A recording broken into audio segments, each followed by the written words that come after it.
Hi all, Shane here, LonLax67. Very quick video. Kind of a cool little thing came in the mail today. AK's Flesh and Skin Tones. 6 colour set. It's matte acrylic colours. Apply with brush. To use with, but you can tell it to use your airbrush. 6 jars, 17 ml. So similar to what you get in Vallejo. So it'll be quite similar. Really nice package. Very nice marketing, I must say, on their part. The only real written instructions are on the side here, which in my view is a bit sparse and not really helpful, and you get a basic photographic step-by-step, again vague, so it will take a little bit of experimenting even for myself, who's used to painting figures, to get used to this. So it's not a bad product, it's not expensive, but I was just disappointed that an in-depth manual was not included. So you get your 6 colours. So you get 3 skin tones and 3 shades. So I'll just talk you through. So you get base flesh, that's what I catch in shot. So base flesh, light flesh, and highlight flesh. So I imagine most of us were just using that triad, or those 3 colours.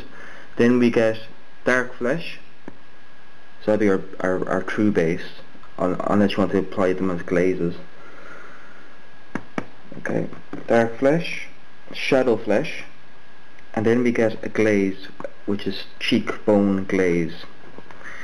I imagine that's applied just on the cheek line, maybe around the neck, just to add a shade of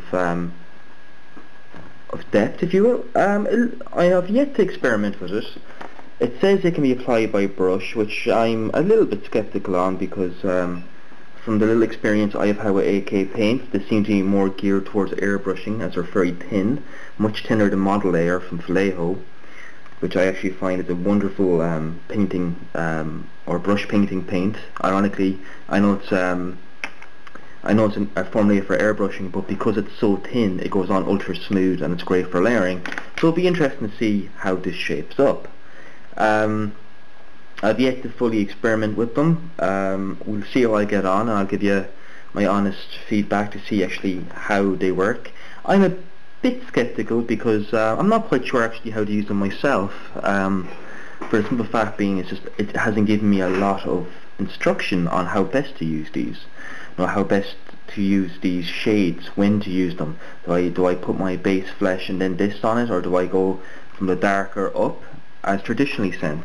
So we'll see. I'll have a little experiment around. I'm working on plenty of commission stuff for my own gaming projects for my own stuff, so I'll have plenty of models and plenty of faces to work on. So we'll see what happens. So it's a very quick video.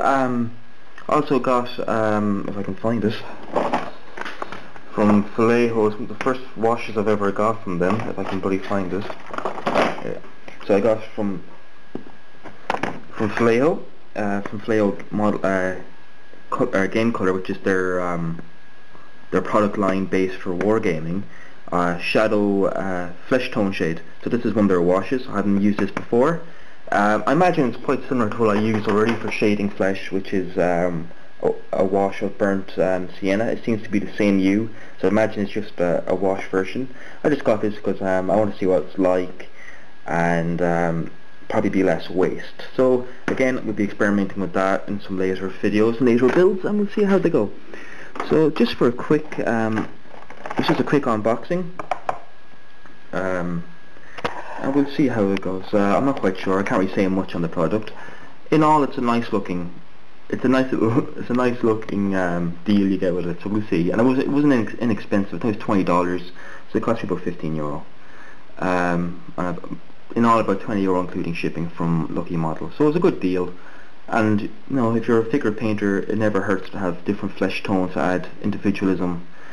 If you're doing a diorama, it's always good to mix up your flesh tones just to add a little bit of individualism to your models, because in real life, even people who are, say, the same race, for their flesh tones and the intensity and hue of their skin is going to vary from one person to the next. and it makes for interesting and realistic models when you recreate that in miniature, and it gives your work a little bit of an edge. So thank you for watching. It's a bit of a quick video, so I'll be doing some proper projects and playing around with these, and I'll tell you what I properly think of them once I've done that. So thank you for watching. Stay safe, happy modelling, and watch out for those buses. Bye bye.